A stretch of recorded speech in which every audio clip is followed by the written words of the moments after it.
I didn't cry when they lowered her casket because I wasn't there. I was 500 miles away, sipping black coffee from a paper cup, watching the sun bleed over the ridge. Cold morning, clean conscience. They say grief comes in waves, but for me, it came like a sniper's bullet, quiet from behind, and only once. She died in another man's bed. Engine still running in the garage below. Carbon monoxide. They called it tragic. I called it fitting. Her name was Vanessa, my wife of 8 years. She used to laugh with her whole body back when she needed me. Before the house, before the money, before her daughter turned 18 and started mimicking her mother's contempt with frightening accuracy. Danica, the stepdaughter with venom in her smile and poison in her words. She used to whisper, "You're not my real dad," like it was a curse. I smiled through it for Vanessa, for the woman I thought loved me. Stupid. I didn't catch it at first.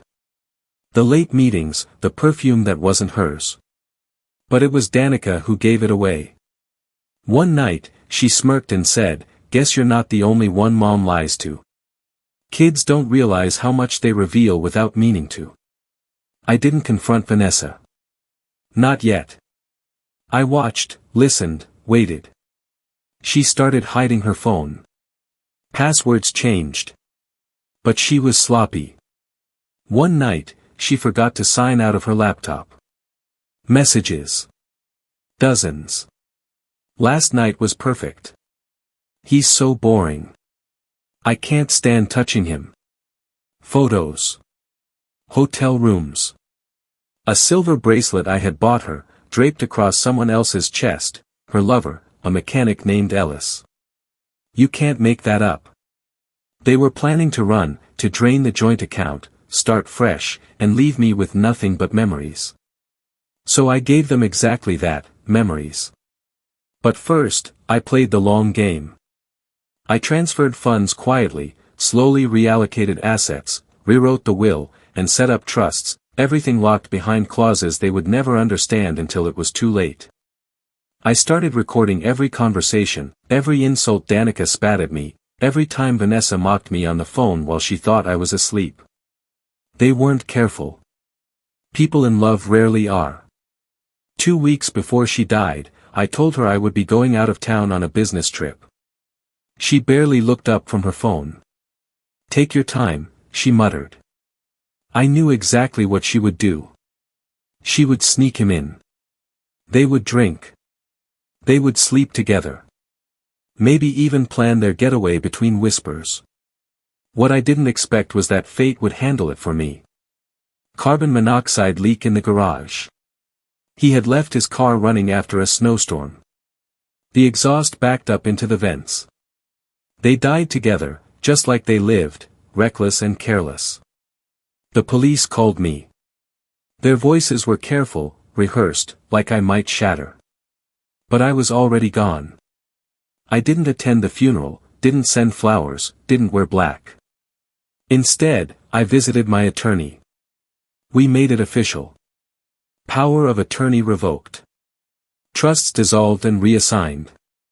The will she thought was ours, she had signed it in a rush, never reading the clause that stated adultery nullified her share.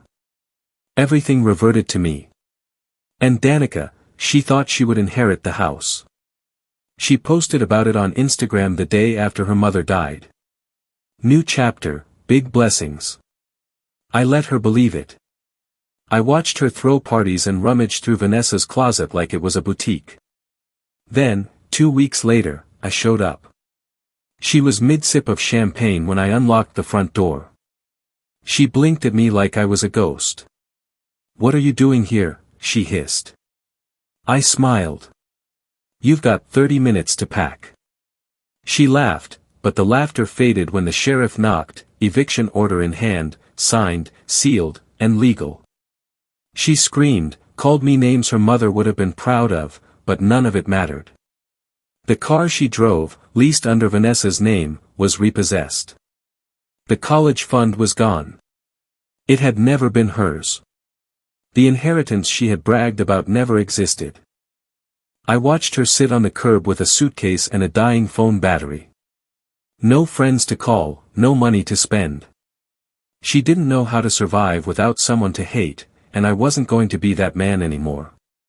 Closure came quietly. Not with violence, not with public humiliation, just erasure. Vanessa doesn't exist on my walls. No photos, no keepsakes. She's a ghost with no name. Danica, last I heard, she was working at a diner 2 towns over. Her Instagram went silent. Good. As for me, I bought a cabin by the lake. Wood-burning stove. No Wi-Fi. Silence. People ask if I ever feel lonely. I tell them loneliness is easier than betrayal.